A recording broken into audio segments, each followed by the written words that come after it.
కేంద్రంలో ప్రధానమంత్రి నరేంద్ర మోదీ నేతృత్వంలోని ప్రభుత్వం ఏర్పడి 12 సంవత్సరాలు పూర్తయ్యాయి. వరుసగా 2014, 2019, 2024 ఎన్నికల్లో విజయం దక్కించుకున్న మోదీ కేంద్రంలో సుస్థిరమైన ప్రభుత్వాన్ని కొనసాగిస్తున్నారు. ఈ నేపథ్యంలో గత 12 ఏళ్ల కాలంలో చేపట్టిన పలు కీలక సంక్షేమ కార్యక్రమాలు, అభివృద్ధి పదంలో దేశం పయనిస్తున్న తీరును ఆయన వివరించారు. ముఖ్యంగా పేదలు, అణగారిన వర్గాల అభ్యున్నతే లక్ష్యంగా చేపట్టిన సంక్షేమ పథకాలను ప్రధాని ప్రస్తావించారు. ఆ విశేషాన్ని ఇప్పుడు చూద్దాం.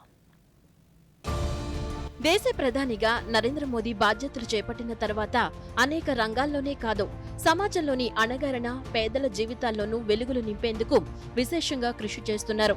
ఈ నేపథ్యాన్ని పురస్కరించుకుని ప్రధాని స్పందించారు. గత 12 సంవత్సరాలలో దేశం అనేక పరివర్తనలకు సాక్ష్యంగా నిలిచిందని తెలిపారు.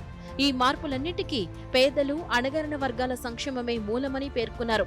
తమ ప్రభుత్వం ఎల్లప్పుడూ అంత్యోదయం నుంచి స్ఫూర్తి పొందిందని, దశాబ్దాలుగా వెనుకబడిన వారికి అభివృద్ధి ఫలాలు చేరేలా చూడటమే తమ ప్రయత్నమని తెలిపారు. దేశంలో విస్తృతంగా అమలవుతున్న జన్ ధన్ ఖాతాలు, ప్రత్యక్ష ప్రయోజన బదిలీ, స్వచ్ఛ భారత్, పీఎం ఆవాస్ యోజన, జల్ జీవన్ మిషన్, ఆయుష్మాన్ భారత్ వంటి అనేక కార్యక్రమాలు ప్రజలకు చేరువయ్యాయని ప్రధాని మోదీ పేర్కొన్నారు. ఆయా పథకాలతో ప్రజలకు గౌరవంతో పాటు అపారమైన అవకాశాలు లభించాయన్నారు. దేశాన్ని అభివృద్ధి పదంలో ముందుకు తీసుకువెళ్లాలన్న ఏకైక లక్ష్యంతో ప్రతి కార్యక్రమం ముందుకు సాగుతోందని వివరించారు. పేదల జీవన ప్రమాణాలను మెరుగుపరచడంలో సాంకేతికత కీలక పాత్ర పోషించడం పట్ల ప్రధానమంత్రి సంతోషం వ్యక్తం చేశారు. ప్రత్యక్ష ప్రయోజన బదిలీ ద్వారా డిజిటల్ వేదికగా ప్రజలకు నేరుగా, పారదర్శకంగా సహాయం అందుతోందని మోదీ పేర్కొన్నారు. దీనివల్ల అవకతవకలు తగ్గి, సామర్థ్యం మెరుగుపడి ప్రజల్లో విశ్వాసం బలపడిందని ప్రధానమంత్రి తెలిపారు.